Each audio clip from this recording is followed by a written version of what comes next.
Some Adrian Tchaikovsky? Let's go. Hello everyone, welcome back to the channel. My name is Andre and I'm your bookworm, and today we are reviewing The Scarab by Adrian Tchaikovsky. We're back again exploring Shadows of the Apt, the Shadows of the Apt series written by Adrian Tchaikovsky. And for the ones that have never heard of this is Adrian Tchaikovsky's debut series. It's an epic fantasy series composed of 10 books. This one is the 5th one, so we're hitting the halfway mark. I've read and reviewed the first 4. If you want to check them out, you can click on the thumbnails or the cards going up above. But yeah, this book was initially published in 2010, so it's celebrating its 15th anniversary. And on Goodreads, this book has been able to gather just a bit over 4,000 ratings, which it isn't much considering 15 years that has been published. And the score it has, the average score on Goodreads, is a 4.13 out of 5, which again doesn't bode that well. It's on that low range for fantasy books, so let's see what's awaiting us. But before we dive into the review, let's dive into our housekeeping items. The first one is the synopsis. I'm going to narrate the synopsis for you, just so we can be on the same page of what this book is about. So if I reference things, you know what it is, kind of, if you haven't read the book. But if you don't want to listen to the synopsis because there might be spoilers for the previous books and you want to be spoilery free, then you can just skip to the next timestamp and it will jump right into our categories. But I think I've given you enough time to do that, so let's get on with it. Ancient powers are awaking. The war with the Wasp Empire has ended in a bitter stalemate, and Collegium has nothing to show for it but wounded veterans. Cheerwell Maker finds herself crippled in ways no doctor can mend, haunted by ghosts of the past that she cannot appease. The Empress Seda is regaining control over those imperial cities that refuse to bow the knee to her. But she draws her power from something more sinister than mere armies and war machines. Only her consort, the former spymaster Thalric, knows the truth, and now the assassins are coming, and he finds his life and his loyalties under threat once again. Then out beyond the desert of the Nem, the ancient city of Hanapes awaits them both, with a terrible secret entombed beneath its stones. And this is it for synopsis. Now the only housekeeping item we have left is to look at the scores for the previous books, just so we have a sense of where I am sitting in regards to this series. And as you can see, this series hasn't been the best. It hasn't gotten the best scores so far. I mean, it started with a lot of potential. I really enjoyed the way it started. However, as the series progressed, it kind of faltered a bit, kept going a bit around in circles, especially that third book that felt quite repetitive and pointless at some point. So there's that. I think it has gone downhill a bit, but the fourth book was also quite refreshing, and that's why it had a higher score, because at the same time it felt like it was the ending of an arc, a big arc of this story. And so I felt that maybe we would get a fresh start with book number 5, or we would get some new arc that would be more exciting. Did that happen? Let's find out. All right, we start with plot, and like I mentioned just before, the fourth book ended with the big ending of an arc, a big arc, and therefore I thought, okay, we're starting this book fresh. It will either be a time jump where we're many years ahead, or we're going to have completely fresh characters, new, and we're going to explore different things. However, only one of these suspicions was correct, and that was the fact that the characters were still the same, but the time jump happened. The time jump wasn't as far as I predicted. I thought it would be many years, but it feels like just a few months or just a couple of years max that have jumped ahead. But yeah, so we still see characters like Cheerwell, Thalric, and this is okay, because especially at the start of the book where we're getting used to new characters, in this case we already know them, we know some of their struggles, some of their hopes, and therefore it's easier for us to pick up the book and start it reading. And the other good thing is that at the start of the book, it feels like we're not going to repeat the same pattern of having the Empire attack a city and then our heroes have to defend it in some way, which had happened a few times in the past. So when I started the book, I was very excited. I wanted to read more and figure out where we would go. And there was also a subplot in this book related to a mystery that I won't reveal, that I thought that was really, really good. I thought both the writing, which I'll reveal later, but the plot itself was quite engaging and really exciting. However, soon after this excitement was revealed, I felt like we fell again into the same pattern of suddenly the city is under attack by the Empire, which wasn't really by the Empire, but it was very similar. And to worsen things, towards the end, there was a Deus Ex Machina device that really just saved our heroes miraculously. And for the ones that don't know what Deus Ex Machina is, it's just a plot device where suddenly something miraculous that is completely out of control of our heroes, and it's almost a godlike event, saves the heroes from the impending doom, pretty much. Additionally, the plot of this book feels quite isolated in the sense that what happened in this book might not have big consequences for what happens after. I mean, there will be still some events, especially related to the characters themselves, where there will be an impact, but the plot itself, the battle and everything, feels like, okay, it's contained within this book and there's nothing after. So as you can see, I'm not the most excited about the plot in this book, and that is why I'm giving it a 3 out of 5.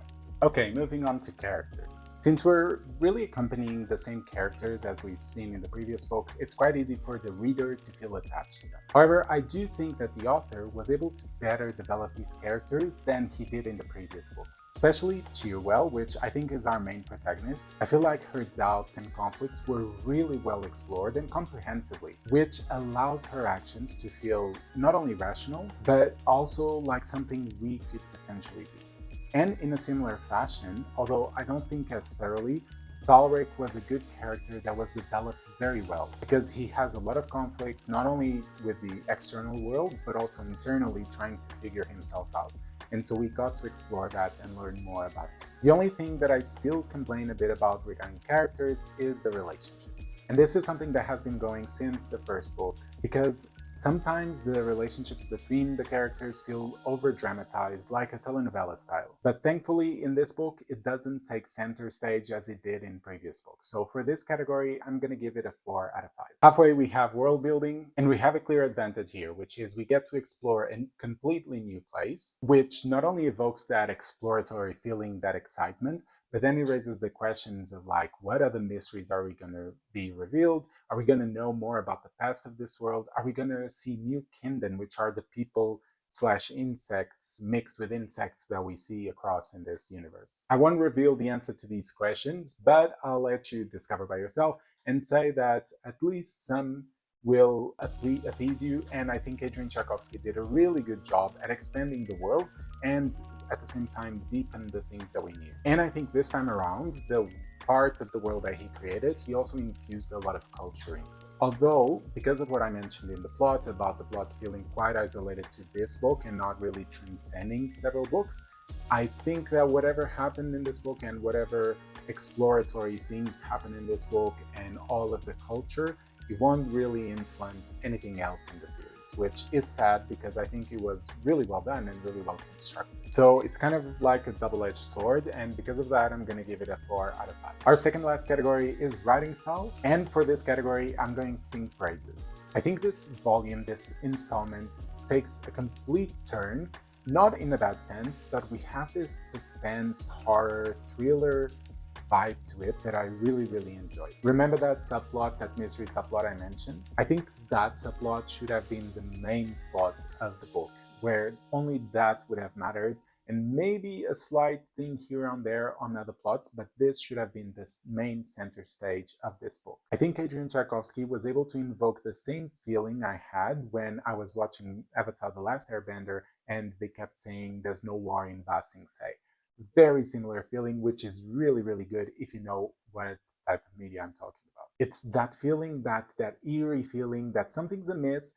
You don't really know why, you can't pinpoint it, but you know that if you keep exploring, in this case if you keep reading, you'll eventually find out. And I think to do that, the author needs to be quite skillful, because it has to be, not only the prose needs to be mysterious and give you just enough information, while at the same time retaining this eerie feeling, that feeling that you don't know everything, something creepy is about, all of that. But also the pacing mastery has to be there, because the author needs to keep giving you information bit by bit, all in a accelerating manner, until suddenly you're almost figuring out and suddenly he pulls away and diverts to a slightly different subject, but so that you still have it behind your head, always knowing it. Okay, that I am focusing a lot on this subplot, and like I said, this is not the only plot of this story, and there's actually another plot that is related with a battle that takes a bigger part of the book. So I think the subplot really makes a difference, and the other plot is okay, it's not bad. If it was just that, I think I would give it a 3, but because it has the subplot, even despite that Deus Ex Machina that I mentioned in the plot category, I'm gonna give this category a 4+ out of 5. And finally, we have our last category, which is enjoyment. Every time I come back to this series, I'm always a bit hesitant and unsure of what I'll find. So usually when I start these books, my enjoyment is verging between a 3 and a 4. However, with this one, as I kept reading the book and I started getting into that mystery subplot, I started getting quite excited to read this book, and I was actually wanting to read. And Chirwell and Thalric were some of the characters that I still think are quite good, so I got very excited about reading this story. However, as the book progressed towards the final third, things started getting a bit meh, and the army and the battle and the Deus Ex Machina definitely lowered a bit my enjoyment. Not too much, because I still consider that 2/3 of the book I was quite excited to read it. So overall, I would say that my enjoyment was a 4 out of 5. However, I do think that this 4 is quite strong, and probably stronger than many of the 4s I gave before to this series. So we end the review. Just as a refresher, we have 3 for plot, 4 for characters, 4 for world building, 4+ for writing style, and a 4 for enjoyment, which gives us a final score of 3.8 out of 5, or 3.9 if you want to add that plus, but definitely not the best score in this series, but also not the worst. I think the problem here with this book in specific is that there are several categories that are on the verge of being upgraded to the next level, and they are just shy, they're just missing a slight bit that doesn't really allow them to go there. And I think that is mostly due to the repetitive pattern of the plot, where we just keep seeing these battles again and again, and just gets a bit tiring. I think if this book had brought some novelty in terms of plot, together with that mystery subplot, the score would have been elevated above a 4.5 for sure. But as it stands, it's a 3.8, and I know that it's lower than the average Goodreads score, meaning that I like it even less than on Goodreads. But yeah, it is what it is. I'm still curious to read the next books. Maybe they will improve. I mean, I bet the last one will be quite epic and to finish all the plot lines and everything. But for now, we'll stick with this, and it's your turn to let me know if you have read this book. Have you not? Did you enjoy it? What do you think makes this a great series, or not really a great series? Comment down below, and if you're new, don't forget to subscribe, like the content, and I'll see you on Thursdays and Sundays. Okay? See you soon.